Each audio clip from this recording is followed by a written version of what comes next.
बताता हूं कि वक्फ एक्ट 1995 में अगर आप सेक्शन 13 देखिएगा तो इसमें पहले से लिखा हुआ सर कि 2 मुस्लिम महिलाएं इसकी सदस्य हो सकती हैं।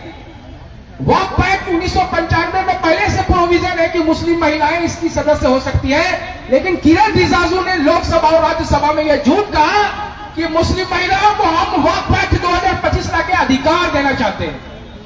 उन्होंने यह भी कहा कि हम पसमानदा समुदाय को वक्फ बोर्ड में सदस्य बना के अधिकार देना चाहते हैं। तो मैं आपको बता दूं कि झारखंड राज्य सुन्नी वक्फ बोर्ड में 9 गो मेंबर है, 9 गो मेंबर है, जिसमें 2 गो मुस्लिम अपर कास्ट से है, एगो मुस्लिम BC2 वर्ग से है और 6 गो पसमानदा समाज से है।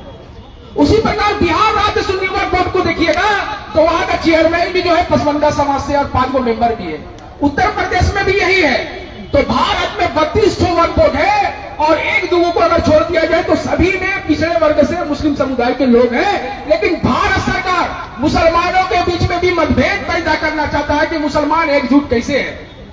लेकिन हम उन्हें बताना चाहते हैं कि भारतीय मुसलमान पहले से भी एक था, आज भी एक है और इंशाअल्लाह आगे भी एक रहेगा। भारत के संविधान में जो समानता का अधिकार है, धर्मनिरपेक्षता का अधिकार है, धार्मिक संपत्तियों को रख रखाव करने का जो अख्तियार है, यह सरकार उस अख्तियार को छीनना चाहता है।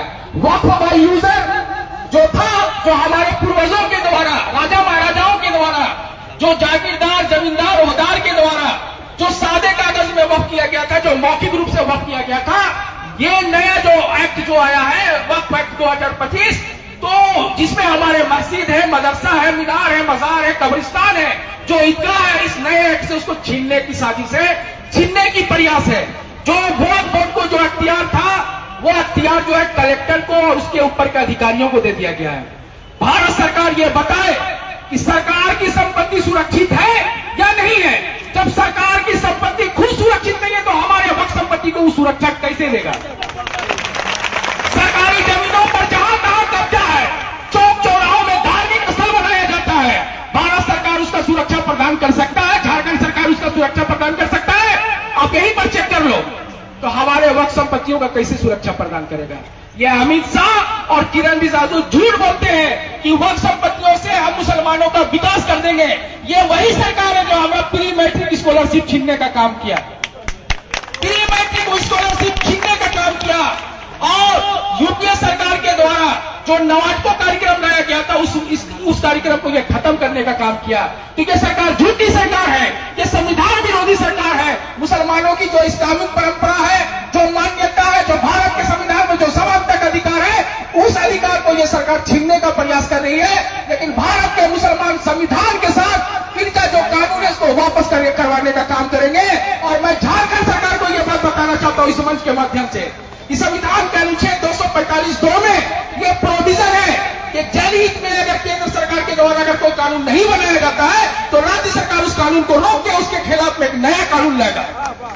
तो झारखंड सरकार की हेमंत सोरेन सरकार, हिम्मत वाली सरकार से भी मेरा गुजारिश है कि भारतीय मुसलमानों के लिए या झारखंड के मुसलमानों के लिए, झारखंड में 151 वक्फ की संपत्ति है, लेकिन भारत सरकार बोल रहा है कि 658 की वक्फ संपत्ति है।